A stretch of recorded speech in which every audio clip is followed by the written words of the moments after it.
बहुत समय पहले की बात है। एक राजा को एक खास तोहफा मिला। दो छोटे गरुड़। वे एक दुर्लभ और सुंदर प्रजाति के थे और राजा ने पहले ऐसे गरुड़ कभी नहीं देखे थे। वह बहुत प्रसन्न हुआ और उसने उनकी देखभाल के लिए एक अनुभवी सेवक को नियुक्त कर दिया। समय के साथ दोनों गरुड़ बड़े और मजबूत हो गए और वे पहले से भी ज्यादा शानदार दिखने लगे। एक दिन राजा ने सेवक से कहा, मैं इन गरुड़ों को उड़ते हुए देखना चाहता हूँ। इन्हें आसमान में ऊंचा उड़ते हुए देखना चाहता हूँ। सेवक ने गरुड़ों को इशारा किया। दोनों ने पंख फड़फड़ाना शुरू कर दिया। एक गरुड़ ऊंचा उड़ते हुए आसमान की ऊंचाइयों तक पहुंच गया, लेकिन दूसरा थोड़ी ही दूर उड़कर फिर उसी डाल पर लौट आया जहां वह पहले बैठा था।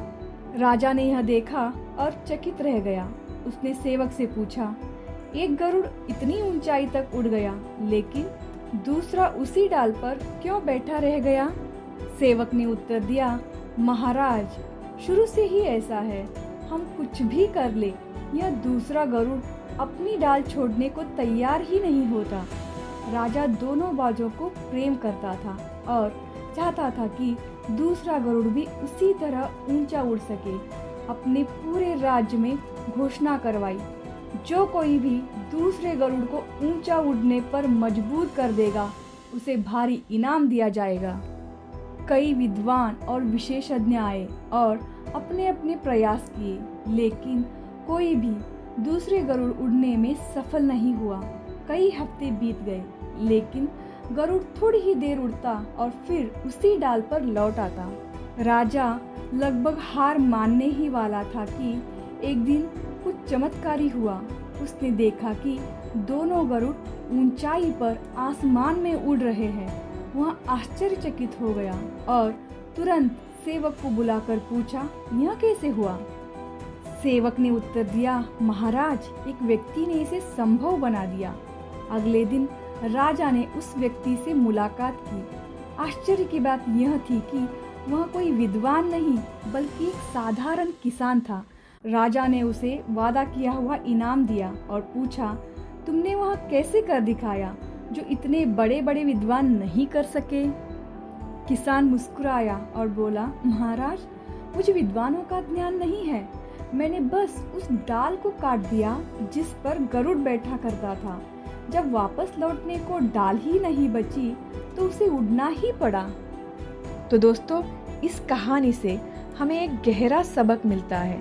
हम सभी के अंदर अद्भुत संभावनाएं होती है, लेकिन कई बार हम अपने सुरक्षा क्षेत्र मतलब कंफर्ट जोन में ही फंसे रह जाते हैं। यह डाल हमारी डर, बुरी आदतें या आत्मसंशय हो सकती है। वहाँ हमें सुरक्षा तो महसूस होती है, लेकिन यही चीजें हमें हमारी असली ऊंचाइयों तक पहुँचने से रोकती है। जब हम उन चीजों को हटा देते हैं जो हमें रोक रही है, तभी असली विकास होता है। किसान की तरह हमें भी कभी कभी अपने डर और आलस्य की डाली काटनी पड़ती है, तभी हम अपने पंख फैलाकर ऊंचाई तक उड़ सकते हैं। तो दोस्तों, ये सीख स्पष्ट है।